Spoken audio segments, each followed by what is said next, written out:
गुरुद्वारा श्री गुरु सिंह सभा परिसर में भारत विकास परिषद के बैनर तले खालसा पंथ के स्थापना दिवस के मौके पर रक्तदान शिविर का आयोजन किया गया, जिसमें 40 से अधिक लोगों ने स्वैच्छिक रूप से रक्तदान में हिस्सा लिया। वहीं भारत विकास परिषद के पदाधिकारियों ने जानकारी देते हुए बताया कि यहां समय समय पर परिषद की ओर से रक्तदान शिविर का आयोजन किया जाता है। साथ ही गरीब तबके के लोगों की मदद भी परिषद की ओर से उपलब्ध कराई जाती है। कार्यक्रम में 60 से अधिक यूनिट कलेक्शन का लक्ष्य रखा गया था और लोगों ने इसमें बढ़ चढ़कर हिस्सा लिया। साथ ही 40 लोगों ने रक्तदान शिविर में हिस्सा लेकर ब्लड डोनेट किया।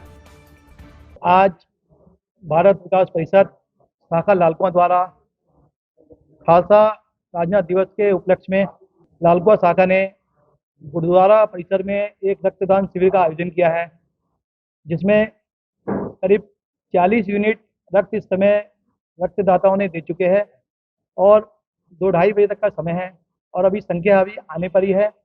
जो हमारा लक्ष्य है करीब 65 तक का है कि 65 यूनिट आज हम लोग रक्तदान देंगे, जिसमें सभी लोगों ने, परिषद के लोगों ने, हमारे सदस्यों ने 2-3 दिन से इस काम में बहुत ही मेहनत करी है। मैं सभी सदस्यों और कार्यकर्ताओं का पूर्ण रूप से धन्यवाद करता हूँ।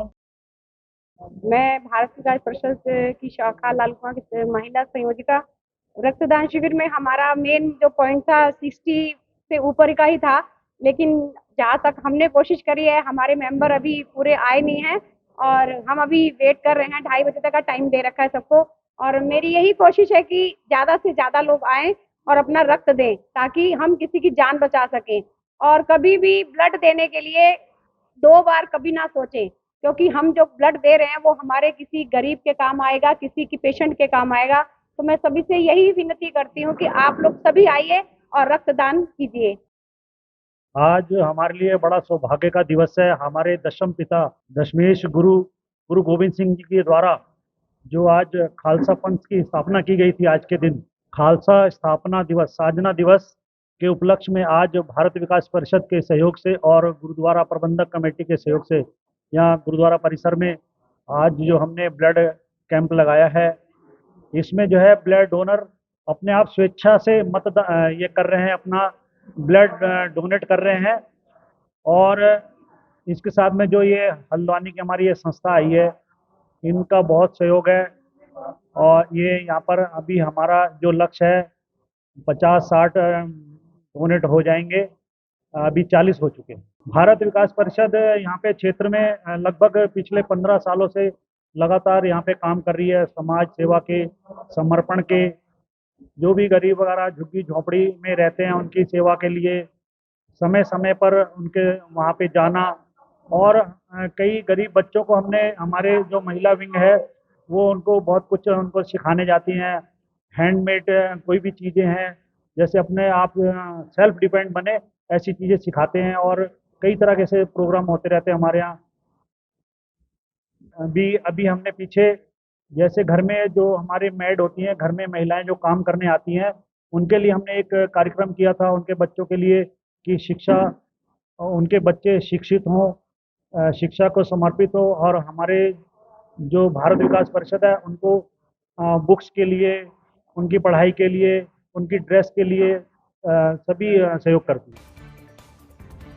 हल्द्वानी पहुंचे भारतीय जनता पार्टी के प्रदेश प्रभारी दुष्यंत गौतम ने बीजेपी कार्यालय में प्रेस वार्ता कर कहा कि उत्तराखंड में मतदान के अब कुछ दिन शेष हैं, लिहाजा युद्ध स्तर पर कार्यकर्ता घर घर जाकर जनसंपर्क करेंगे। इसके साथ ही कई बड़ी रैलियों के आयोजन भी होंगे और प्रचंड बहुमत के साथ बीजेपी उत्तराखंड की सभी 5 सीटों को जीतेगी। उन्होंने कहा कि अब प्रत्येक कार्यकर्ता को उसकी जिम्मेदारी सौंप दी गई है।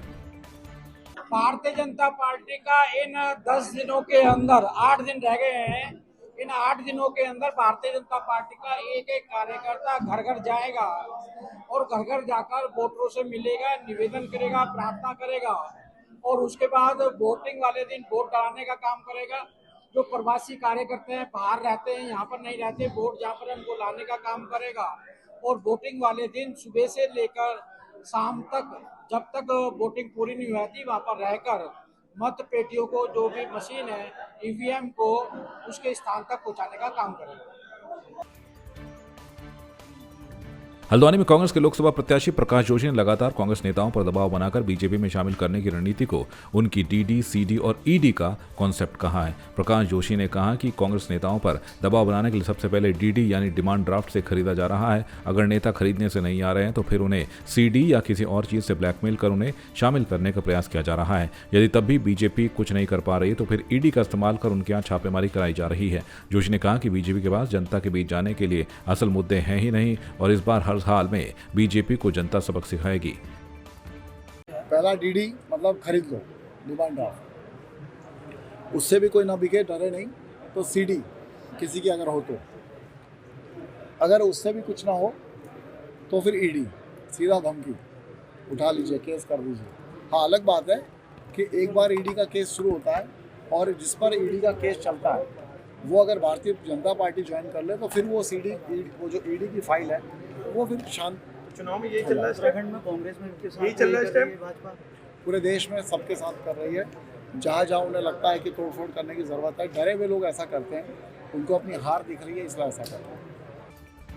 लाल कुआं में ईद उल फितर का पर्व हर्षोल्लास के साथ मनाया गया। इस मौके पर सभी ने एक दूसरे को गले मिलकर ईद की शुभकामनाएं दी। आपको बता दें कि ईद उल फितर के मौके पर जामा मस्जिद और रोशन मस्जिद में मुस्लिम समुदाय के हजारों लोगों ने शहर इमाम के सामने ईद की नमाज अदा की। जामा मस्जिद में देश की तरक्की, अमन, एकता और भाईचारे के साथ ही सभी ने नेक राह पर चलने की दुआएं मांगी। वहीं रोशन मस्जिद में फिलिस्तीन के मुसलमानों के लिए दुआएं मांगी गई।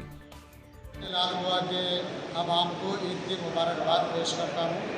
माशाअल्लाह, शुरू रमज़ान से लेकर आखिरी रमज़ान तक हम सब ने बड़े सुकून और अदब के साथ तरावी पढ़ी हैं और हमने रोज़े रखे हैं।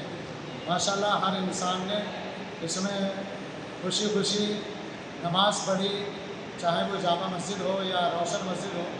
माशाअल्लाह, पूरे शहर के अंदर पूरे रमज़ान सुकून का माहौल रहा, अमन अच्छी तरीके से रहा, किसी तरीके की कोई बात नहीं हुई। और माशाल्लाह दोनों मस्जिदों में टाइम से अज़ान भी हुई, दोनों मस्जिदों में टाइम से सहरी भी जगाई गई, किसी तरीके की कोई हमें परेशानी नहीं आई।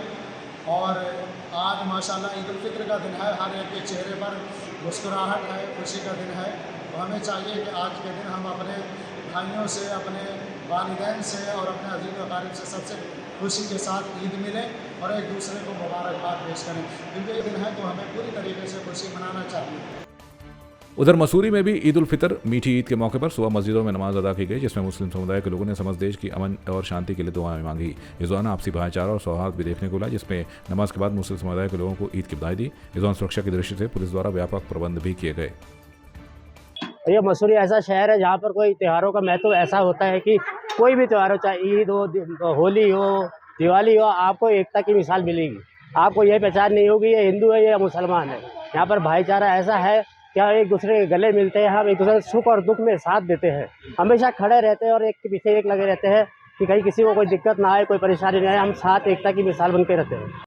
तो ईद का यही पैगाम है कि अपने देश के लिए, पूरी दुनिया के लिए अमन और अमान की दुआएं की जाती हैं, बीमारों के लिए दुआ की जाती हैं, कर्जदारों के लिए दुआएं की जाती है, परेशानों हालों के लिए दुआ की जाती हैं। यही ईद का पैगाम है।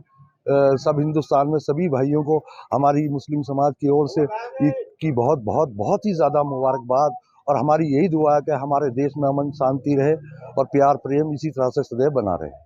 और पूरे मुल्क के लिए दुआ करते हैं, अमन व अमान से हमारी ईद जाए, हिंदू मुस्लिम ये मिलन हो जाए।